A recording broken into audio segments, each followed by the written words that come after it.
நீண்ட நாட்களா குழந்தை பாக்கியம் இல்லாம கஷ்டப்பட்டுட்டு இருக்கீங்களா? உங்களுடைய பிள்ளைகள், உங்க குழந்தைகள் இருக்காங்க இல்லையா, அவங்க ஃபியூச்சர்ல ஒரு பெரிய ஸ்டார் அந்தஸ்துல இருக்கணும், அவங்க நல்ல நிலைமையில இருக்கணும், அவங்களுக்கு எந்த விதமான ஆபத்தும் எந்த விதமான கெட்ட பழக்கங்களும் வரக்கூடாது அப்படின்ற எண்ணம் எல்லா பெற்றோர்களுக்கும் இருக்கும். அப்படி இருக்கக்கூடிய பெற்றோர்களும் குழந்தை பாக்கியம் இல்லாதவங்களும் என்ன செய்யணும், பாபா சொன்ன, எனக்கு கனவு மூலமா உணர்த்தின சில விஷயங்களையும் உள்ளுணர்வு மூலமா அவர் சொல்லி தந்த சில விஷயங்களையும் பத்தி தான் இன்னைக்கு இந்த வீடியோல நான் சொல்ல போறேன். இந்த வீடியோ கண்டிப்பா உங்களுக்கு யூஸ்ஃபுல்லா இருக்கும். அனைவருக்கும் வணக்கம். நான் உங்க மித்ரா சதீஷ் சேனல்ல இருந்து உங்ககிட்ட பேசிட்டு இருக்கேன். பாபா மேல, கடவுள் மேல நம்பிக்கை இல்லாத பல பேரும் பாத்தீங்கன்னா இப்ப இந்த வீடியோவை பார்த்துட்டு இருப்பீங்க, கேட்டுட்டு இருப்பீங்க. நீங்கெல்லாம் இதை பிரபஞ்ச ரகசியம், ஆன்மீக ரகசியம் அப்படின்னும் எடுத்துக்கலாம். ஏன்னா அது சம்பந்தமா பாபா சொன்ன ஒரு விஷயத்தை பத்தி தான் நான் இப்போ உங்ககிட்ட சொல்ல போறேன். முதல் முறையா எப்படி அவர் உள்ளுணர்வுல என்ன நடந்தப்ப பேசினாரு அப்படின்றத நான் சொல்றேன். இப்போ நான் இன்ஸ்டாகிராம்ல மித்ரா சதீஷ் 3 அப்படின்ற ஒரு ஐடி வச்சிருக்கிறேன். அதுல போய் பார்த்தீங்கன்னா தெரியும், நிறைய டாக்ஸை பத்தி நான் அவங்களுக்கு நடக்கிற கொடுமைகள், அவங்கள பத்தின விழிப்புணர்வெல்லாம் ஏற்படுத்திட்டு இருக்கேன். அவங்க சம்பந்தமான வீடியோஸ் எல்லாம் நான் நிறைய போட்டிருப்பேன். இப்போ நான் வெளியே எங்கேயாவது போறேன், கடைக்கு எங்கன்னா போறேன்னு பார்த்தீங்கன்னா நிறைய டாக்ஸுக்கெல்லாம் பிஸ்கெட் வாங்கி போடுறது, சாப்பாடு வாங்கி போடுறது, அதெல்லாம் நான் பண்ணுவேன். அதே மாதிரி நாய்க்குட்டிகளுக்கும் நான் நிறைய இந்த மாதிரிலாம் பண்ணுவேன். ஒரு நாள் நாய்க்குட்டிகள் ஒரு இடத்துல குட்டி போட்டு வச்சிருந்தது. அந்த குட்டிகள்லாம் பார்த்தீங்கன்னாக்கா, இப்போ நம்ம நடந்து போகிறோன்னா நம்ம பின்னாடியே ஓடி வருவாங்க இல்லையா, அந்த மாதிரி ஓடி வந்துக்கிட்டே இருந்தாங்க. நானும் பார்த்தீங்கன்னா மிரட்டி அந்த நாய்க்குட்டிகளை கூட்டிகிட்டு போயிட்டு அவங்க அம்மா கிட்டேயே விடுறேன். திருப்பி நான் அந்த பிஸ்கெட்டு, பால்லாம் வாங்கி வைக்கிறதால என் பின்னாடியே வந்துக்கிட்டே இருந்தாங்க. அங்கே இருக்கிற பெரியவங்க யார்கிட்டனா சொல்லான்னு பார்த்தா அவங்களும் கண்டுக்க மாட்டுறாங்க. அதுங்க அப்படிதாம்மா ஓடுது, வண்டி பின்னாடி தான் ஓடுது அப்படின்னு சொல்கிறாங்களே தவிர யாருமே அவங்க வீட்லையோ இல்லை வீட்டு வாசல்லையோ இந்த மாதிரி அடிபட்டுருமே, இந்த நாய்க்குட்டிங்க மேலே வண்டி ஏற்றிடுமேன்னு சொல்லி யாருமே ஒருத்தர் கூட கருணையே காட்டல. ஒருத்தர் கூட அவங்க வீட்டில் இடம் தரல. இல்லை காம்பவுண்ட் வாலில் கொஞ்சம் முன்னாடியே வச்சுக்கிட்டாங்கன்னா கூட அவங்க வளர்ந்ததுக்கு அப்புறம் வெளியே போயிடுவாங்க. அப்படி கூட யாருமே செய்யலை. நான் என்ன பண்ணேன்னா, அந்த இடத்துல ஏதாவது காலியான இடம் இல்லை மர நிழல் அந்த மாதிரி ஏதாவது இருக்கா, இல்லை பொந்து மாதிரி ஏதாவது இருந்ததுன்னா கூட அங்கே அம்மா நாயும் நாய்க்குட்டியும் விட்டுட்டு வந்தால் இருப்பாங்கன்னு சொல்லி பார்க்கும்போது ஒரு பாழடைஞ்ச வீடு இருந்தது. அந்த வீடை யாரோ காலி பண்ணிட்டு இருக்காங்க. கொஞ்சம் இடிஞ்சா மாதிரி லாக்லாம் பண்ணி அந்த வீடு இருந்தது. நான் அந்த நாய்க்குட்டிகள் எல்லாரையும் பார்த்தீங்கன்னா தூக்கிட்டு போயிட்டு அந்த ரூம் மாதிரி இருக்கு இல்லையா, அந்த காலி இடம், அங்கே அவங்கள விட்டுட்டு நான் நடந்து வந்துக்கிட்டே இருக்கிறேன். நான் அப்படி நடந்து வரும்போது பார்த்தீங்கன்னா பாபாவுடைய குரல் உள்ளுக்குள்ளேருந்து கேட்குது. அவர் பேசுகிற மாதிரி எனக்கு இருக்கு. என்னன்னா, உன்னுடைய பையன் ஸ்டாராக இருப்பான், நல்ல நிலைமையில இருப்பான் அப்படின்னு சொல்லிட்டு சொன்னார். நான் வீட்டுக்கு வந்ததுக்கு அப்புறம் பார்த்தீங்கன்னா அதை பற்றியே யோசிச்சுட்டு இருக்கிறேன். இந்த நாய்க்குட்டிக்கும் நம்ம பையனுக்கும் என்ன சம்மந்தம், பாபா ஏன் நம்ம பையன் ஸ்டாராக இருப்பான், நல்ல நிலைமையில இருப்பான் அப்படின்னு சொன்னாருன்ட்டு யோசிச்சுக்கிட்டே இருக்கிறேன். அப்போதான் ஒரு விஷயம் எனக்கு புரிஞ்சுது. குட்டி போட்ட ஜீவன்கள், இந்த குட்டிகள்லாம் இருக்காங்க இல்லையா, அவங்க நம்ம குழந்தைகளை குறிக்கும். நாம் அவங்களுக்கு உணவளிக்கும் போதும் சரி, அவங்கள நான் அடிப்படாமல் இருக்கிறதுக்காக ஒரு பாழடைஞ்ச வீட்டுக்குள்ளே கூட்டிகிட்டு போய் விட்டேன் இல்லையா, அதனால உன் பையன் நல்லா இருப்பான் அப்படின்றத சொல்லியிருக்கிறாரு. அந்த வாயில்லா ஜீவன்களுடைய குட்டிகளுக்கு நாம் செய்யும் போது நம்ம பசங்க நல்லா இருப்பாங்க அப்படின்றத பாபா சொல்கிறாரு அப்படின்றத நான் புரிஞ்சுக்கிட்டேன். இதையும் டைரியில் எழுதி வச்சுட்டேன். இப்போ சொல்ல போகிறது பார்த்தீங்கன்னா, பாபா கனவு மூலமாக காமிச்சது. இது கனவுல வந்தது. ஒரு நாள் என்னுடைய பொண்ணு பார்த்தீங்கன்னா வெளியே சில நாய்க்குட்டிகளோட விளையாடிக்கிட்டே இருக்கிறத நான் பார்க்குறேன். திடீர்னு பார்த்தீங்கன்னா அந்த கனவுல என்னுடைய பொண்ணை காணோம். அந்த இடத்துலையே இல்லை என் பொண்ணு. உடனே நான் பயந்து போயிட்டு கேட்டெல்லாம் ஓப்பன் பண்ணிட்டு வெளியெல்லாம் போய் தேடுறேன். தேடும்போது ஒரு லாரி இருக்கு, நின்றுட்டு இருக்காங்க. அந்த லாரி டயரு கீழே என் பொண்ணு படுத்துட்டு இருக்காங்க. அதை நான் பார்த்த உடனே செம்மையாக பயந்து போய், அதாவது லாரி கீழேன்னா என்னன்னு தெரியும் இல்லையா உங்களுக்கு, அந்த மாதிரி பயந்து போய் கிட்ட ஓடி போயிட்டு பார்த்தீங்கன்னா என்னுடைய பொண்ணை நான் தூக்குறேன். என்னுடைய பொண்ணோட எல்போ இருக்கு இல்லையா, கை கீழே லேசாக சிராய்ப்பு, அந்த காயம் ஏற்பட்டு அதுலேருந்து ரத்தம் வந்துட்டே இருக்குது. நான் பயந்து போய் தூக்குறேன். எது கனிஷா இங்கே நீ வந்த, ஏன் இங்கே படுத்துட்டு இருக்க அப்படின்னு சொல்லி கேட்கும்போது, இந்த நாய்க்குட்டி பின்னாடியே நான் வந்துட்டேம்மா அப்படின்னு சொல்லிட்டு என் பொண்ணு என்கிட்ட பதில் சொல்கிறாங்க. அதுக்கப்புறம் பார்த்தீங்கன்னா என்னை கட்டி பிடிச்சிட்டு, அதாவது என்னோட தூக்கி வச்சுருக்கேன் இல்லையா, என்னுடைய ஷோல்டரை கட்டி பிடிச்சிட்டு, எனக்கு தெரியுமா நீ என்னை காப்பாற்றிடுவேன் அப்படின்னு சொல்லிட்டு ரொம்ப எமோஷ்னலாக பயங்கர பாசமாக ஒரு குழந்தை பேசினா எப்படி இருக்குமோ அந்த மாதிரி என் பொண்ணு என்கிட்ட பேசுகிறாங்க. நிஜத்தில் பார்த்தீங்கன்னா என் பொண்ணு அந்த மாதிரி எமோஷ்னலாக பேசுகிற ஒரு ஆள் கிடையாது. இது வித்தியாசமாக இருந்தது என் பொண்ணு பேசுகிறது. அதுக்கப்புறம் நான் என் பொண்ணு அங்கேருந்து தூக்கிட்டு வரேன். அந்த நாய்க்குட்டியும் பார்த்தீங்கன்னா என் பின்னாடியே வருது. அதோட அந்த கனவு முடிஞ்சிருச்சு. இந்த கனவுக்கான அர்த்தம் என்னன்னு பார்த்தீங்கன்னா, லாரி கீழே என்னுடைய பொண்ணு வந்து லைட்டாக சிராய்ப்பு காயத்தோட, அதாவது எல்போல லைட்டாக ரத்தத்தோட படுத்துட்டு இருக்கிறத நான் பார்த்தேன் இல்லையா. லாரி கீழேனாலே உங்கள் எல்லாருக்கும் தெரியும் என்ன கெட்டது அப்படின்றது. அந்த மாதிரியான பெரிய பெரிய ஆபத்துக்கள்ல இருந்து கூட தடுக்கக்கூடிய சக்தி வந்து இந்த மாதிரியான சின்ன ஜீவன்கள், நாய்க்குட்டிகள், பூனைக்குட்டிகள், கண்ணுக்குட்டி, இந்த மாதிரியான குட்டி போட்ட ஜீவன்களுக்கு நாம நல்லது செய்யும் போது நம்ம பிள்ளைகளுக்கு வரக்கூடிய ஆபத்துக்கள் எல்லாமே நீங்கும். ரெண்டாவதா பாபா கனவு மூலமா காண்பிச்ச எனக்கு சொல்லி தந்த விஷயம் என்னன்னு பார்த்தீங்கன்னா, நான் ஏதோ ஒரு இடத்துல வந்து இந்த ப்ராடக்ட்ஸ்லாம் சேல் பண்ணுவாங்க இல்லையா, அந்த மாதிரி ஒரு பெஞ்ச் முன்னாடி நின்றுட்டு இருக்கேன். அந்த பெஞ்சில் பார்த்தீங்கன்னா நிறைய நாய்க்குட்டிகள், பூனைக்குட்டிகள்லாம் கலர் கலராக டிஃப்ரெண்ட்டாக அழகழகாக வந்து நான் வச்சுருக்கிறேன். அதாவது நான் அவங்கள விற்க போகிற மாதிரி எல்லாரையும் வந்து பரப்பி வச்சுருக்கிறேன். அங்கே நிறைய மக்கள் வந்து வராங்க. வந்த உடனே அவங்க கிட்ட பார்த்தீங்கன்னா, இந்த டாகை வாங்கிக்கோங்க, இந்த பப்பியை வாங்கிக்கோங்க, இவங்களோட கலர் பாருங்கள் அழகாக இருக்குது அப்படின்லாம் சொல்லி நான் எக்ஸ்பிளைன் பண்ணுற மாதிரி அந்த விஷுவலை வந்து எனக்கு கனவுல காமிச்சாரு.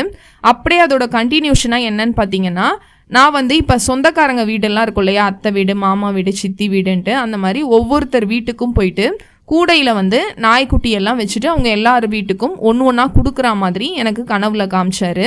அத்தோட அந்த கனவு வந்து முடிஞ்சிடுச்சு.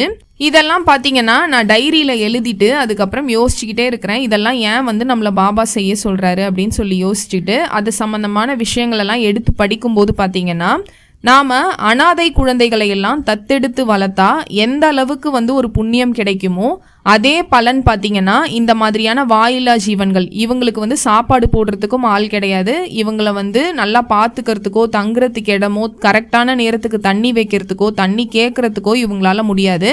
இந்த மாதிரியான ஜீவன்களை தத்தெடுத்து வளர்க்கும் போது பார்த்தீங்கன்னா, அனாதை குழந்தைகளுக்கு நாம் எப்படி வாழ்வழிச்சா ஒரு பலன் கிடைக்குமோ அதே பலன் வந்து நம்மளுக்கு கிடைக்கும்.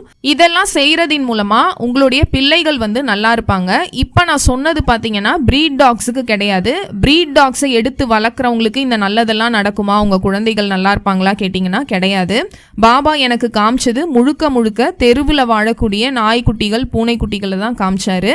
ஏன்னா அவங்க தான் வந்து அனாதையாக இருக்கிறாங்க, அவங்களுக்கு தான் வீடு கிடையாது. ப்ரீட் டாக்ஸுன்றது பார்த்தீங்கன்னா மனுஷங்களே உருவாக்குறது, ஒவ்வொரு இனத்தை உருவாக்கி அதோடைய அழகுக்கு ஏற்ற மாதிரி அவங்களே தத்தெடுத்து வளர்க்குறது. அவங்க வந்து நிறைய பெருகுனதால தான் பார்த்தீங்கன்னா இந்த ஜீவன்கள் இப்போ சாப்பாடு கிடைக்காம கஷ்டப்படுறாங்க. அதனால அவங்கள நீங்கள் தத்தெடுத்தோ இல்லை வாங்கியோ வளர்க்குறதால எந்த பலனும் கிடையாது. தெருவில் இருக்கக்கூடிய ஜீவன்களை நீங்கள் தத்தெடுத்து வளர்த்தீங்கன்னா தான் இந்த பலன்கள் எல்லாம் உங்களுடைய பிள்ளைகளுக்கு கிடைக்கும். அப்படி வளர்க்க முடியாதவங்க அவங்க எல்லாருக்கும் உணவளிக்கலாம். மழையில் வந்து அவங்க ஒதுங்க முடியாமல் மழையில் நனைஞ்சிட்டு இருக்காங்க, யாருமே வீட்டில் வந்து சேர்த்துக்க மாட்டாங்கன்னா அந்த நேரத்தில் நீங்கள் இதெல்லாம் செய்யும்போது உங்களுடைய குழந்தைகள் பார்த்தீங்கன்னா ரொம்ப நல்லா இருப்பாங்க. ஷீரடி சாய்பாபா அடிக்கடி என்ன சொல்லுவாரான்னு பார்த்தீங்கன்னா, எல்லா உயிர்களிலும் நான் இருக்கிறேன் அப்படின்றத சொல்லுவாராம். நாய், பூனை, பசு போன்ற விலங்குகள்லாம் குட்டி போடும்போது பார்த்தீங்கன்னா ஒரே நேரத்தில் பல குட்டிகளை வந்து அவங்க போடுவாங்க, ஒரே ஒரு குட்டிலாம் அவங்க போட மாட்டாங்க. ஆன்மீக ரீதியாக இந்த குட்டிகள் அப்படின்றது உங்கள் வீட்டில் வளரக்கூடிய குழந்தைகளையும் இனிமே வளரப்போகக்கூடிய குழந்தைகளையும் குறிக்கும். நாம் என்ன நல்லது செஞ்சாலும் இந்த பிரபஞ்சம் அதைவிட பல மடங்கு நம்மளுக்கு திரும்ப தரும் அப்படின்றது எல்லாருக்கும் தெரியும். நீங்கள் ஒரு தாய்ப்பாசத்தோட இந்த நாய்க்குட்டிகளுக்கும் பூனைக்குட்டிகளுக்கும் உணவளிக்கும் போதும் பராமரிக்கும் போதும் பிரபஞ்சம் அதையே உங்களுடைய குழந்தைகளுக்கு திரும்ப செய்யும். உங்கள் குழந்தைகளுக்கு நிறைய நல்ல விஷயங்கள் இதன் மூலமாக நடக்க ஆரம்பிக்கும். இப்போ இதற்கும் குழந்தை பாக்கியத்துக்கும் என்ன சம்பந்தம் அப்படின்றத சொல்கிறேன். நாய் மற்றும் பூனைகள்லாம் பார்த்தீங்கன்னா ஒரே நேரத்தில் பல குட்டிகளை போடுவாங்க. இப்போ மனுஷங்கள மாதிரி ஒரே ஒரு குழந்தைய வந்து அவங்களுக்குலாம் பிறக்காது. ஒரே நாய் பார்த்தீங்கன்னா 10 குட்டிகளை ஒரே நேரத்தில் போடுவாங்க. பூனையும் அதே மாதிரி தான். இதை வந்து மல்டிபிள் அப்படின்னு சொல்லுவாங்க, நிறைய, அளவற்ற அப்படின்றது இதற்கான அர்த்தம். இப்போ யாராவது ஒரு பெண்ணுக்கு ஒரே நேரத்தில் 4 குழந்தைகள் பிறந்தா அவங்கள வந்து நியூஸ்லலாம் போடுவாங்க, இந்த பெண் வந்து 4 குழந்தைகளை பெற்றெடுத்தார் ஒரே கருவில் அப்படின்ற மாதிரி டைட்டில்லாம் வச்சு நியூஸ் போடுறத நீங்கள் பார்த்துருப்பீங்க. ஆனால் நேச்சுரலாகவே இந்த இயற்கை பார்த்தீங்கன்னா இந்த நாய்களுக்கும் பூனைகளுக்கும் மல்டிபிள் கிட்ஸ், அதாவது நிறைய குழந்தைகளை பிறக்க வைக்கக்கூடிய ஒரு விஷயத்த இந்த கடவுள் வந்து அவங்களுக்கு ஆசீர்வதிச்சிருக்கிறாரு. இதை நீங்கள் இந்த குழந்தை பாக்கியம் இல்லாத பெண்கள் இவங்களுக்கு உணவளிக்கும் போதும், தாயா இருக்கக்கூடிய நாய்களுக்கும் நாய்க்குட்டிகளுக்கும் இந்த மாதிரியான குழந்தை பாக்கியம் இல்லாத பெண்கள் உணவளிக்கும் போதும் வளர்க்கும் போதும் பார்த்தீங்கன்னா அவங்களுடைய அந்த மலட்டுத்தன்மை நீங்கி வம்சம் வந்து தழைக்கும் அப்படின்றதும் சொல்லப்பட்டிருக்கு. இந்த ஜீவன்களுக்கு உணவளிக்கிறது பார்த்தீங்கன்னா ஒரு சிறந்த பரிகாரமாகவும் செயல்படும். நிறைய கோவிலா போய் சுற்றி நிறைய ஹோமம்லாம் பண்ணுவீங்க இல்லையா, அதை விட இது பயங்கர வலிமையான ஒரு பரிகாரம். இதை தொடர்ந்து செய்ய பார்த்தீங்கன்னா அந்த குழந்தை பாக்கியத்துக்கான எல்லா விஷயங்களும் உங்களுக்கு நடக்க ஆரம்பிக்கும். பாபா ஒரு முறை ஒரு பக்தர்கிட்ட என்ன சொன்னாரான்னு பார்த்தீங்கன்னா, நீ இந்த வாயில்லா ஜீவன்களை எல்லாம் கவனிச்சுக்கோ, உன்னுடைய பிள்ளைகளை நான் கவனிச்சுக்கிறேன் அப்படின்றத சொல்லியிருக்கிறாரு. இதற்கான இன்னும் சில நல்ல பலன்கள்லாம் என்னன்னு பார்த்தீங்கன்னா, விபத்துக்களிலிருந்து பாதுகாப்பு. இப்போ நீங்கள் ஒரு நாய்க்குட்டியோ பூனைக்குட்டியோ வண்டியில் அடிப்பட போகுது அப்படின்னு சொல்லி அவங்களுக்கு உங்கள் வீட்டில் வந்து இடம் கொடுக்குறீங்க, இல்லை ஏதோ ஒரு இடத்த வந்து அவங்களுக்கு அமைச்சு கொடுக்குறீங்க, அந்த வண்டியில் அடிப்படாமல் அவங்கள காப்பாற்றிட்டீங்க அப்படின்னாக்கா உங்களுடைய பிள்ளைகளுக்கு நாளைக்கு ஏதாவது ஒரு விபத்தோ இல்லை ஏதாவது நடக்கும்போது இந்த பிரபஞ்சம் அதை தடுக்கும். நீங்க செஞ்ச அந்த புண்ணியம் பார்த்தீங்கன்னா உங்க பிள்ளைகளுக்கு அந்த விபத்தோ கண்டங்களோ ஏற்படாம அவங்கள காப்பாற்றும். அடுத்ததா மிஸ்கைடட் லவ், தவறான உறவுகள். கொஞ்சம் பசங்க வளர்ந்ததுக்கு அப்புறம் பார்த்தீங்கன்னா அவங்க தவறான பாதையில் இந்த பீடி, சிகரெட், கஞ்சா இந்த மாதிரி யூஸ் பண்ணுறது, தவறான பெண்கள், தவறான காதல் இதெல்லாம் ஏற்படும் இல்லையா, அதையெல்லாம் தடுக்கக்கூடிய சக்தியும் பார்த்தீங்கன்னா இந்த ஜீவன்களுடைய ஆசிர்வாதத்துக்கு இருக்கு. இது ஒரு கவசமாக இருந்து உங்களுடைய பிள்ளைகளை அந்த தப்பான வழியில போகாம காப்பாற்றும். அடுத்ததா பார்த்தீங்கன்னா ஃபியூச்சர் ஸ்டார்ஸ். இந்த மாதிரியான குட்டி ஜீவன்களுக்கு, குட்டி போட்ட உயிர்களுக்கெல்லாம் நீங்கள் நல்லது செய்யும்போது அந்த தர்மம் பார்த்தீங்கன்னா எதிர்காலத்தில் உங்களுடைய பிள்ளைகளை வந்து ஸ்டார் போல ஒரு வாழ்க்கையை வாழ வைக்கும். ஃபியூச்சரில் ஒரு டாக்டராவோ இல்லை ஆக்டராவோ சமூகத்தில் ஒரு மிக உயர்ந்த அந்தஸ்தில் அவங்க வந்து ஜொலிப்பாங்க. இந்த புண்ணியத்தை செய்யறதின் மூலமா உங்களுடைய பிள்ளைகளுக்கு இதெல்லாம் நடக்கும். ஷீரடியில பாபா வாழ்ந்த காலத்துல நடந்த ஒரு சம்பவத்தையும் நான் இதுல சொல்றேன். ஷீரடியில ஒரு முறை ஒரு பெண்மணி பாத்தீங்கன்னா தன்னுடைய பெண் குழந்தைக்கு தொடர்ந்து உடல்நிலை சரியில்லாம போறத பத்தி பாபா கிட்ட அழுதுகிட்டே முறையிடுறாங்க. என்னுடைய குழந்தைய நீங்க தான் பாபா காப்பாற்றணும், என்னுடைய பொண்ணுக்கு வந்து இந்த மாதிரி தொடர்ந்து உடல்நிலை சரியில்லாம ஆகிக்கிட்டே இருக்கு அப்படின்றத சொல்றாங்க. பாபா அவர்கிட்ட என்ன சொல்றாருன்னு பாத்தீங்கன்னா, உன் வீட்டு வாசல்ல கன்றுக்குட்டியோடு நிற்கக்கூடிய பசுவுக்கும் தெருவுல பசியோடு இருக்கக்கூடிய நாய்க்குட்டிகளுக்கும் உணவிடு அப்படின்றத சொல்றாரு. அந்த பெண்மணியும் பாத்தீங்கன்னா தொடர்ந்து அதை செஞ்சுக்கிட்டே வராங்க. ஆச்சரியப்படுற விதமா மருத்துவர்களாலேயே குணப்படுத்த முடியாத அந்த குழந்தையுடைய நோய் மெல்ல மெல்ல குணமாக ஆரம்பிக்குது. பாபா சொன்னது இதுதான், நீ பிற உயிர்களின் பசியை ஆற்றினால் உன் பிள்ளைகளின் கர்ம வினைகளை நான் அழிப்பேன். இதுதான் பாபாவின் லீலை. அவங்க குட்டி போட்ட தாயோடு இருக்கக்கூடிய குட்டிக்கு உணவளிச்சாங்க. அவங்களுடைய பொண்ணோட அந்த நோய் பார்த்தீங்கன்னா தானாவே குணமாக ஆரம்பிச்சிருக்கு. நாம செய்ய வேண்டியது என்னன்னு பார்த்தீங்கன்னா, தெருவில் இந்த மாதிரி குட்டி போட்ட ஜீவன்கள்லாம் இருக்கிறாங்க, தாய் நாயோட உங்க தெருவில் இருக்கிறாங்க, இல்லை நீங்க போற இடத்துல இருக்கிறாங்கன்னா அவங்களுக்கு பாலோ பிஸ்கெட்டோ தயிரோ இல்லை முட்டை சாதம் இல்லை உங்க வீட்டில் ஏதாவது அசைவ குழம்புகள்லாம் வைக்கிறீங்கன்னா இதெல்லாம் வந்து அவங்களுக்கு ரொம்ப பிடிக்கும். அதை வந்து நீங்கள் ஒரு ஆள் சாப்பிட்ற மாதிரியோ இல்லை 5 பேர் சாப்பிட்ற மாதிரியோ உங்கள் வசதிக்கேற்ப அவங்களுக்கு வந்து வைக்கலாம். இன்னும் பல பேர் வீடுகளில் பார்த்தீங்கன்னா ரேஷன் அரிசி வாங்குறவங்க இருப்பீங்க. அந்த ரேஷன் அரிசியை கூட டெய்லி 1 கிலோ விறகடுப்பு வெளியே வச்சு அதில் வந்து சமைச்சு பால் சாதமோ தயிர் சாதமோ இல்லை எண்ணெய் முட்டை சாதமோ உங்களால் முடிஞ்சதை வந்து இந்த மாதிரியான ஜீவன்களுக்கு நீங்கள் வைக்கலாம். இதை வாரத்தில் ஒரு நாள் கூட நீங்கள் செய்யலாம் ஃப்ரீ டைமில். இன்னும் நல்லா வசதி இருக்குது அப்படின்னாக்கா ஒரு ஆதரவற்ற குட்டிகளை கூட தத்தெடுத்து நீங்க வளர்க்கலாம். ஜோதிட ரீதியா பாத்தீங்கன்னா எல்லா விலங்குகளும் பறவைகளும் ஒரு கிரகங்களோட சம்பந்தப்பட்டது. நாயை பாத்தீங்கன்னா கேது பகவானுக்கும், பூனைய ராகு பகவானுக்கும், பசுவை சுக்ரன் குரு அப்படின்ற கிரகங்களுக்கும் இணையா சொல்றாங்க. அதனால இவங்களுக்கு நீங்க சாப்பாடு போடுறதன் மூலமா நவகிரக தோஷங்கள் இருந்தாலும் நீங்கும். இப்ப இந்த குழந்தை பாக்கியத்துக்கு முக்கியமா என்ன சொல்லுவாங்கன்னு பாத்தீங்கன்னா, ராகு கேது தோஷம் இருக்கு, முன்னோர்கள் செஞ்ச பாவம் இருக்கு அப்படின்னு சொல்லுவாங்க. இன்னொன்னு குரு வந்து பலமா இல்லை அப்படின்றத சொல்லுவாங்க. இந்த மாதிரியான ஜீவன்களுக்கு நீங்க உணவளிக்கும் போது அந்த கிரகங்களுடைய தோஷங்கள் எல்லாமே நீங்கி உங்களுக்கு சீக்கிரமாவே குழந்தை பாக்கியம் கிடைக்கும். சயின்டிபிக்கா பாத்தீங்கன்னா இந்த மாதிரியான விலங்குகளோட விளையாடுறது மன அழுத்தத்தை எல்லாம் நீக்கும் அப்படின்றத சொல்லப்பட்டிருக்கு. நிறைய பேர் குழந்தை பாக்கியம் இல்லாதவங்க ஒரு விதமான மன அழுத்தத்திலேயே இருப்பாங்க, எப்ப குழந்தை பிறக்கும் அப்படின்ற ஒரு யோசனையிலேயே இருப்பாங்க. அந்த மாதிரியான தம்பதிகளுக்கு பாசிட்டிவ் வைப்ரேஷனை வந்து அதிகமாக இந்த மாதிரியான விலங்குகளுக்கு உணவளிக்கும் போதும் அவர்களோடு விளையாடும் போதும் அது ஏற்பட்டு சீக்கிரமா குழந்தை பாக்கியம் கிடைக்கும். கர்மா மற்றும் ருணானுபந்தம். சாய்பாபா தன்னுடைய சத்சரிதத்துல அடிக்கடி ஒரு விஷயத்தை குறிப்பிடுவாரு, யாரும் காரணம் இல்லாமல் நம்ம கிட்ட வர்றது இல்லை அப்படின்றது. ஒரு நாய்க்குட்டியோ அல்லது கண்ணுக்குட்டியோ உங்களை தேடி வருது அப்படின்னா அதற்கும் உங்களுக்கும் ஏதோ ஒரு முற்பிறவி தொடர்பு இருக்கு அப்படின்றது அர்த்தம். அந்த ஜீவன்களுடைய பசியை நீங்க போக்கும்போது உங்க குடும்பத்துல இருக்கக்கூடிய பழைய கர்ம வினைகள், நெகட்டிவ் கர்மா எல்லாமே கரைஞ்சு, இதனால உங்களுடைய பிள்ளைகளுடைய ஜாதகத்தில் இருக்கக்கூடிய தோஷங்களும் நீங்கி அவங்களும் வாழ்க்கையில பிரகாசிப்பாங்க. உங்களுக்கும் குழந்தை பாக்கியம் கிடைக்கும். குழந்தை பாக்கியம் இல்லாத சில பேர் பாத்தீங்கன்னா என்ன நினைச்சுக்கிறாங்கன்னா, நம்ம ஏதோ பெரிய பாவம் பண்ணதாலதான் நம்மளுக்கு குழந்தை பாக்கியம் இல்லை அப்படின்னு நினைச்சுக்கிறாங்க. ஆனா அது மட்டும் காரணம் கிடையாது. உங்களுடைய முன்னோர்கள், அதாவது தாத்தா பாட்டி, அந்த மாதிரி உங்களுக்கு முன்னாடி இருந்த ஜென்ரேஷன், அவங்க எல்லாம் உங்களுடைய பிளட் லைன்ல தானே வருவாங்க, உங்களுடைய ரத்த சம்பந்தப்பட்டு தானே வருவாங்க.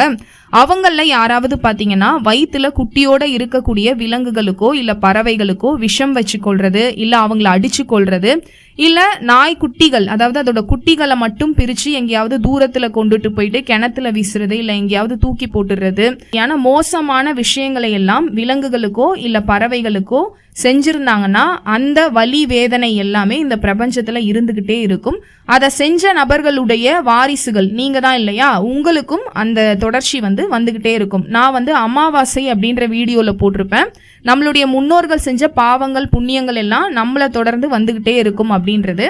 இதுவும் அதற்கான ஒரு காரணம். நான் சொன்னேன் இல்லையா, இந்த முன்னோர்கள் சம்பந்தப்பட்ட கிரகம் என்னன்னு பாத்தீங்கன்னா ராகு கேது.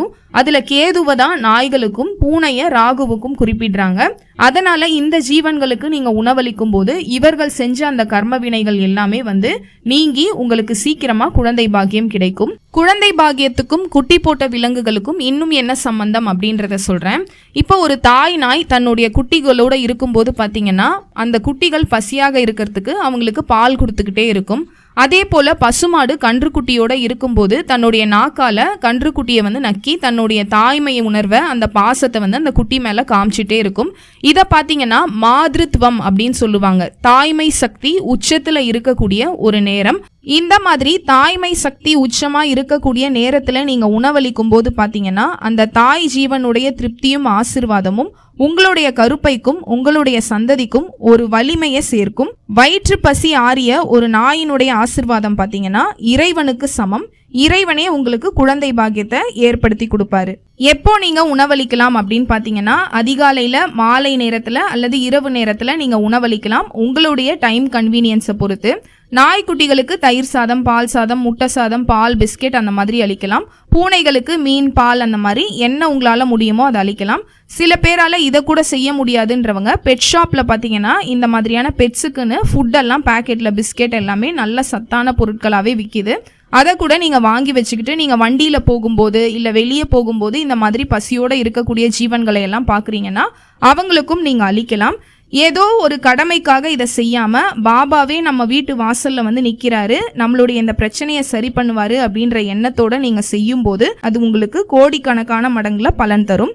குட்டிகள் அப்படின்றது குழந்தைகளையும், பல குட்டிகள் அப்படின்றது வளமான சந்ததியும். உங்களுடைய பிள்ளைகளுக்கு கூட இந்த குழந்தை பிரச்சனை அதெல்லாம் வராது.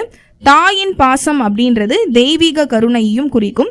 இந்த குட்டிகளுக்கு உணவளிக்கிறதன் மூலமா உங்களுக்கு தெய்வ அருளும் கிடைக்கும். நாம எல்லாரும் பாத்தீங்கன்னா யாசகம் கேட்கக்கூடிய அளவுக்கு ரொம்ப வறுமையில ஒருவேளை சாப்பாடு கூட கிடைக்காம யாருமே இப்ப கிடையாது. எல்லா குடும்பங்களும் மிடில் கிளாஸா இருந்தாலும் நிறைய பேருக்கு சாப்பாடு போடுற ஒரு தன்மை எல்லாருக்குமே இருக்கு. எங்கேயோ போய் நீங்க யாருக்கோ தேடி தேடி செய்யறத விட இந்த மாதிரி தினசரி வண்டியில் அடிபட்டு இறக்கக்கூடிய நாய்க்குட்டிகள், பூனைக்குட்டிகள், நாய்கள், இந்த மாதிரியான ஜீவன்கள் எலும்பும் தோலுமா ஒவ்வொரு நாளும் தண்ணி கிடைக்காம கேட்க முடியாம இருக்கக்கூடிய ஜீவன்களை வீட்டுக்கு ஒருத்தரா நீங்க தத்தெடுத்து வளர்த்தீங்கன்னா உங்களுக்கு அந்த கடவுளுடைய ஆசிர்வாதமும் உங்களுடைய குடும்பத்திற்கு குலதெய்வ அருளும் சரி எல்லாமே நல்லபடியா கிடைக்கும். அதனால வீட்டுக்கு ஒரு ஜீவன்களுக்கு வாழ்வளிக்கிறதுக்கு முயற்சி செய்யுங்க. அது உங்களுக்கு பிடித்த எந்த ஜீவன்களா இருந்தாலும் சரி, அவங்க வாழ்க்கையும் நல்லா இருக்கும். உங்களுக்கும் நிறைய அன்பையும் ஆசிர்வாதத்தையும், உங்க வீட்டுக்கு பாதுகாப்பாகவும், உங்களுடைய பிள்ளைகளுக்கு ஒரு தோழனாகவும் அவங்க இருந்து உங்களை காப்பாத்துவாங்க. இது எல்லாத்தோடையும் சேர்த்து பார்த்தீங்கன்னா நீங்கள் மருத்துவ சிகிச்சையும் மருத்துவர்கள் தரக்கூடிய மருந்து மாத்திரைகளையும் சரியா பயன்படுத்திக்கிட்டே இந்த விஷயத்தையும் நீங்க செஞ்சுக்கிட்டே வந்தீங்கன்னா குழந்தை பாக்கியம் இல்லாதவங்களுக்கு 100% கிடையாது, 500% கண்டிப்பா குழந்தை பாக்கியம் கிடைக்கும். இப்ப இந்த வீடியோல நம்ம என்னெல்லாம் பார்த்திருந்தோம் அப்படின்னு பாத்தீங்கன்னா, குழந்தைகள் வாழ்க்கையில முன்னேற்றம் ஏற்படவும், விபத்து போன்ற கெட்ட சம்பவங்கள் அவர்களுக்கு ஏற்படாமல் இருக்கவும், தவறான காதல் கெட்ட பாதையில அவர்கள் செல்லாமல் இருக்கவும், நல்ல நட்சத்திரம் போல அவர்கள் பிரகாசிக்கவும் பாபா சொன்ன சில ரகசியமான வழிகளை நம்ம இந்த வீடியோல பார்த்திருந்தோம். அடுத்ததா பாபா நிகழ்த்தின வேற ஒரு லீலையோ அற்புதத்தையோ அவர் பத்தின தகவல்களையோ நம்ம பார்க்கலாம். நன்றி, வணக்கம். ஓம் சாய்ராம்.